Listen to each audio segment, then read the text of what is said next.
नमस्कार विद्यार्थियों, श्रीमती मोहरी देवी तापड़िया कन्या महाविद्यालय जसवंतगढ़ के यूट्यूब चैनल पर एक बार पुनः मैं आपका हार्दिक स्वागत और अभिनंदन करता हूं। मैं प्रवक्ता चंद्र प्रकाश गुर्जर। आज की क्लास हमारी बीए द्वितीय वर्ष के छात्रों हेतु इतिहास विषय की होगी। इतिहास विषय के दौरान हम आज अध्ययन करने वाले क्षेत्रीय शक्तियों का उदय। हमने पीछे की क्लासों में जो तुगलक वंश के बारे में पढ़ा, जब तुगलक वंश का पतन हो जाता है और उसके पश्चात से क्षेत्रीय शक्तियों का उदय होता है। जैसा स्वाभाविक सिद्धांत मैंने आपको बताया था कि अगर कोई केंद्रीय शक्ति कमजोर होती है, ये राजनीतिक सिद्धांत है, केंद्रीय शक्ति कमजोर होती है तो प्रांतीय शक्तियों का उदय स्वतः ही होने लगता है और उनमें प्रतिस्पर्धा रहती है और उनके द्वारा जो केंद्रीय शक्ति बनने का प्रयास किया जाता है। तो जब तुगलक वंश का पतन हो जाता है तो तुगलक वंश के पतन के पश्चात अगर बात की जाए तो क्षेत्रीय शक्तियों का उदय होता है, जिसमें बंगाल की आज हम बात करेंगे। बंगाल के बारे में हम पढ़ेंगे। हालांकि सबसे पहले हमें ये जानना चाहिए कि बंगाल कौन से क्षेत्र में है भारत के और कौन कौन सा क्षेत्र उसमें तत्कालीन समय में आता था, वर्तमान समय में कौन सा क्षेत्र। हालांकि आपको सभी को पता होगा पश्चिम बंगाल जो पूर्वोत्तर क्षेत्र में अपने स्थित है भारत के, और उस समय के जो बंगाल की बात की जाए तत्कालीन बंगाल की, तो तत्कालीन बंगाल में कौन कौन सा क्षेत्र आता था अगर बात की जाए तो उसी समय जो बांग्लादेश है अभी जिसकी राजधानी ढाका है, वो प्रांत भी, वो देश भी बंगाल क्षेत्र में आता था। और उसके अलावा बात की जाए तो उत्तर प्रदेश का क्षेत्र, बिहार का क्षेत्र है, उड़ीसा का काफ़ी क्षेत्र है। ये काफ़ी बड़ा क्षेत्र है जो बंगाल में आता था, बंगाल प्रांत राज्य के अधीन आता था। अगर बात की जाए तो किसी भी शासक की ले लो आप, चाहे ब्रिटिश सरकार की ले लो, अंग्रेजों की ले लो, उनकी जो सर्वाधिक नज़र इस बंगाल के क्षेत्र पर रही है। बंगाल के क्षेत्र पर नज़र रहने का मुख्य कारण क्या रहता है? यहाँ अधिक नदियाँ होती है और उपजाऊ क्षेत्र होता है जिससे खूब राजस्व यहाँ से प्राप्त होता है, तो इसी क्षेत्र पर सर्वाधिक नज़र इनकी रहती है। अब बात करते हैं जो केंद्रीय सत्ता की। केंद्रीय सत्ता के द्वारा दिल्ली में शासन किया जाता है यहाँ पे, और बंगाल की दूरी सर्वाधिक रहती है, केंद्रीय सत्ता से काफ़ी दूर रहता है और इस पर नियंत्रण करना इनके लिए मुश्किल रहता है हमेशा से। अगर बात की जाए तो केंद्रीय सत्ता के समक्ष हमेशा ही ये चुनौती रहती है बंगाल के राज्य पर नियंत्रण करना और अधिकार करना। हाँ, समय समय पर प्रयास किया गया शासकों के द्वारा बंगाल को अपने अधीन करने का, लेकिन इसमें कोई खास सफलता ही नहीं मिल पाती है। और तुगलक वंश के पतन के पश्चात अगर बात की जाए, जैसा कि मैंने आपको बताया, विदित होगा कि 1320 ईस्वी में तुगलक वंश की स्थापना होती है, गयासुद्दीन तुगलक के द्वारा की जाती है और उसके पश्चात उनका 1414 ईस्वी तक शासनकाल रहता है। मूलतः बात की जाए तो 1388 ईस्वी तक जो शासनकाल रहता है फिरोज शाह तुगलक का वही रहता है। उसके पश्चात जो दुर्बल शासक और उत्तराधिकारी तुगलक वंश के तहत होते हैं और उन्हीं के समय में ये राज्य है जो बात की जाए तो बंगाल का राज्य स्वतंत्र हो जाता है, केंद्रीय सत्ता। शुरुआती दौर में अगर बात की जाए तो दिल्ली सल्तनत में जो स्थापना की जाती है, दिल्ली सल्तनत की स्थापना होती है मोहम्मद गोरी के आक्रमण के समय 1191 ईस्वी की बात की जाए तो, और उसी से पृथ्वीराज चौहान और जो मोहम्मद गोरी के मध्य त्राइन का प्रथम और द्वितीय युद्ध होता है। उसी के समय के पश्चात बात की जाए तो दिल्ली सल्तनत की स्थापना होती है। उसी समय जो मोहम्मद गोरी का एक सैनिक था जो बख्तियार खिलजी जिसका नाम था, 1205 ईस्वी में उसके द्वारा बंगाल क्षेत्र पर आक्रमण किया जाता है 1205 ईस्वी में।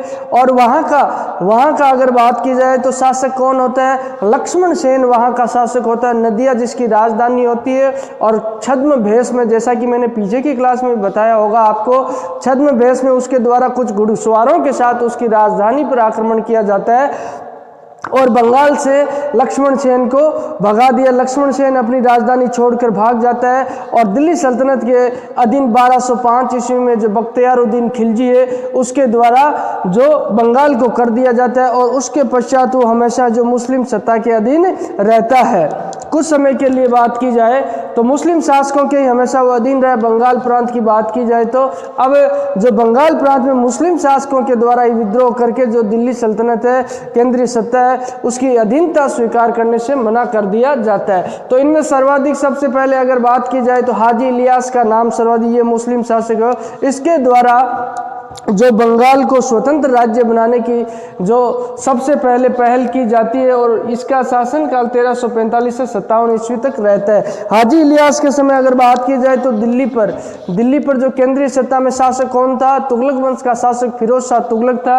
अगर शासनकाल की फिरोज शाह तुगलक की बात की जाए तो मैंने आपको बताया था 1351 ईस्वी से लेकर 1388 ईस्वी तक उसका शासनकाल रहता है। उसी समय में हाजी इलियास नाम का व्यक्ति होता है मुस्लिम शासक, उसके द्वारा बंगाल राज्य पर अधिकार कर लिया जाता है। अगर बात की जाए तो जो मोहम्मद बिन तुगलक के द्वारा प्रशासनिक नियंत्रण के लिए जो बंगाल का 3 भागों में गयासुद्दीन तुगलक के द्वारा प्रशासनिक नियंत्रण स्थापित करने के लिए बंगाल को 3 भागों में विभाजित किया था। उसकी बात की जाए तो लखनौती, सोनारगांव और सतगांव, यानी कि उत्तरी बंगाल, दक्षिणी बंगाल और पूर्वी बंगाल। क्योंकि बंगाल का सूबा काफ़ी बड़ा था, क्योंकि उस समय तत्कालीन समय में बात की जाए तो उस समय बांग्लादेश भी इसी के अधीन आता था। तो इस क्षेत्र में प्रशासनिक नियंत्रण के लिए गयासुद्दीन तुगलक के द्वारा 3 भागों में इसे विभाजित किया गया था और उनको अगर बात की जाए तो हाजी इलियास के द्वारा इस विभाजन को समाप्त करके बंगाल नामक सूबे को एक कर लिया जाता है और उस पर प्रशासनिक नियंत्रण इसके द्वारा स्थापित किया जाता है। हाजी इलियास के समय ही फिरोज शाह तुगलक के द्वारा एक सैन्य अभियान किया जाता है जो विशेष तरह से किसी तरह से वह अपने उद्देश्य को प्राप्त करने में सफल नहीं रहता है और वह सैन्य अभियान जो विफल ही रहता है फिरोज शाह तुगलक का और बंगाल पर नियंत्रण स्थापित करने में पुनः वह असफल हो जाता है। हाजी इलियास की मृत्यु के पश्चात अगर बात की जाए तो हाजी इलियास की मृत्यु के पश्चात उसका पुत्र सिकंदर शाह गद्दी पर बैठता है। सिकंदर शाह के द्वारा 1357 ईस्वी से 89 ईस्वी तक शासन किया जाता है। ये भी अपने पिता की तरह काफ़ी योग्य शासक रहता है, उत्तराधिकारी रहता है। और बात की जाए तो इसी के समय भी फिरोज शाह तुगलक के द्वारा एक सैन्य अभियान किया जाता है और ये अपने पिता की भांति अगर जब बात की जाए तो इसके पिता के समय भी जब फिरोज शाह तुगलक के द्वारा सैन्य अभियान किया जाता है तो इसके पिता राजधानी छोड़कर भाग जाते हैं और एक मजबूत किले में शरण ले लेते हैं जिसे जीत पाना फिरोज शाह तुगलक के लिए असंभव। इसी तरीके से ये सिकंदर शाह भी अपनी राजधानी छोड़कर एक सुदृढ़ किले में शरण ले लेता है और जिसे जीत पाने में फिरोज शाह तुगलक असफल रहता है। इस तरह फिरोज शाह तुगलक के दोनों सैन्य अभियान यहाँ पे असफल हो जाते हैं। अब बात करते हैं 1368 ईस्वी में जो सिकंदर शाह शासक था इसके द्वारा एक पंडुआ में जो अदीना मस्जिद बनाई गई है। अदीना मस्जिद काफ़ी विख्यात मस्जिद है। तो ये जो बंगाल में जो पश्चिम बंगाल क्षेत्र में इसके द्वारा पंडुआ में बना दी जाती है। पश्चिम बंगाल की कई पंडुआ भी राजधानी रहा है, लखनौती भी राजधानी रहा है। तो पंडुआ में 1368 ईस्वी में इसके द्वारा अदीना मस्जिद का निर्माण यहाँ सिकंदर शाह के द्वारा करवा दिया गया। सिकंदर शाह के पश्चात बात की जाए तो गयासुद्दीन आजम शाह शासक बनते 1389 से 1409 ईस्वी तक इनका शासनकाल रहता है। हालांकि हमें अगर बात की जाए विद्यार्थियों तो इन क्षेत्रीय शक्तियों के प्रांतीय शक्तियों के उदय के बारे में हमें काफ़ी विस्तृत रूप से नहीं पढ़ना है, इनके बारे में सामान्य जानकारी अपने को प्राप्त करनी है। तो बात की जाए तो सिकंदर शाह के पश्चात गयासुद्दीन आजम शाह शासक बनते 1389 ईस्वी से लेकर 409 ईस्वी तक। ये काफ़ी अत्यंत लोकप्रिय और न्यायप्रिय शासक रहते हैं और बंगाल की जनता इनसे काफ़ी खुश रहती है। और गयासुद्दीन आजम शाह की बात की जाए तो चीन के सम्राट के दरबार में इनके द्वारा अपना एक विशेष दूत मंडल भेजा जाता है और चीन के सम्राट के द्वारा भी इनके दरबार में पुनः जो चीन से दूत मंडल भेजा जाता है।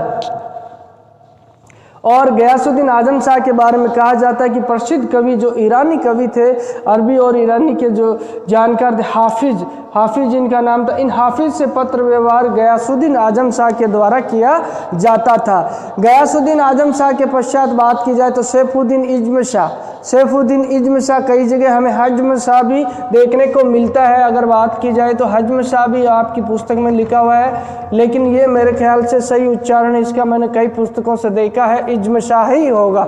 तो सैफुद्दीन इज़्म शाह जो शासक बनते हैं ये गयासुद्दीन आजम शाह के पौत्र होते हैं। गयासुद्दीन और इन्हीं के समय में बात कहते हैं ये भी इनके प्रशासनिक शिथिलता यहाँ देखने को मिलती है। इनके समय में जो गणेश नाम का एक हिंदू जमींदार व्यक्ति होता है जिसका प्रशासन में हस्तक्षेप काफ़ी बढ़ जाता है, और बात की जाए उसका प्रभाव भी दरबार में काफ़ी बढ़ जाता है। और गयासुद्दीन आजम शाह की मृत्यु के पश्चात सिंहासन पर अधिकार की बात की जाए तो सिंहासन पर अधिकार गणेश नाम के व्यक्ति के द्वारा कर लिया जाता है, जो एक हिंदू शासक होता है। और गणेश के द्वारा कुछ समय के लिए शासन किया जाए, उसके पश्चात अपने पुत्र जादू के पक्ष में उसके द्वारा सिंहासन त्याग दिया जाता है, गद्दी त्याग दी जाती है। और जादू की बात की जाए तो जादू के द्वारा इस्लाम धर्म स्वीकार कर लिया जाता है और जलालुद्दीन मोहम्मद शाह के नाम से वह गद्दी पर बैठता है। 1431 ईस्वी तक इसके द्वारा शासन किया जाता है और 1431 ईस्वी से 43 ईस्वी तक यहाँ तक 3-4 निर्बल उत्तराधिकारी शासक होते हैं। तो ये मूलतः इसके पश्चात जो शासक आगे जिनके द्वारा शासन किया जाता है उनका थोड़ा थोड़ा अध्ययन हम आगे की कल की क्लास में करेंगे।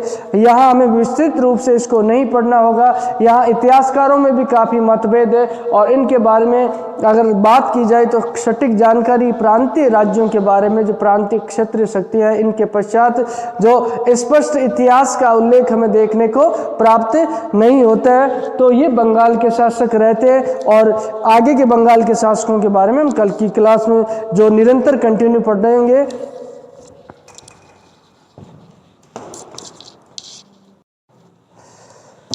तो विद्यार्थियों, आज की क्लास में हमने क्षेत्रीय शक्तियों के उदय में जो बंगाल प्रांत की शक्ति रहती है उसके उदय के बारे में जो पढ़ा है। बंगाल प्रांत का सूबा है, जो मैंने पहले भी बताया, काफ़ी उपजाऊ सूबा रहता है, भारत के पूर्वोत्तर क्षेत्र में जो स्थित है। और यहाँ पे जो तत्कालीन वर्तमान समय में जो बांग्लादेश है उसका हिस्सा, बिहार का हिस्सा और उड़ीसा का, उत्तर प्रदेश का काफ़ी हिस्सा इसके तहत आता था। और जो तुगलक वंश के पतन के पश्चात ही बात की जाए दिल्ली सल्तनत में तो इस राज्य का उत्कर्ष होता है। और हमेशा से जो मैंने पहले भी बताया आपको, जो बंगाल के शासक हैं और दिल्ली के जो केंद्रीय सत्ता में रहने वाले शासक, उनके बीच निरंतर संघर्ष रहता है और इनके द्वारा जो समय अवसर पाते हुए और उनकी अधीनता को अस्वीकार कर दिया जाता है। जैसे बाबर के द्वारा भी अपनी जो पुस्तक तजुक बाबरी है आत्मकथा, उसमें उल्लेख किया गया है कि राज्य मिरास का यहाँ जो उदाहरण नहीं मिलता। राज्य मिरास का क्या अर्थ होता है? राज्य मिरास का वो अर्थ होता है कि निरंतर उत्तराधिकारी जो है एक वंश के शासकों के द्वारा ही शासन किए जाने का यहाँ पे जो उदाहरण देखने को नहीं मिलता है, क्योंकि कोई भी निर्बल शासक को हटाकर दूसरे व्यक्ति के द्वारा सिंहासन पर अधिकार कर लिया जाता है। यहाँ बंगाल क्षेत्र में अराजकता और अव्यवस्था देखने को मिलती है। तो बंगाल में सबसे पहले हाजी इलियास का उल्लेख होता है दिल्ली सल्तनत कार्यकाल के दौरान।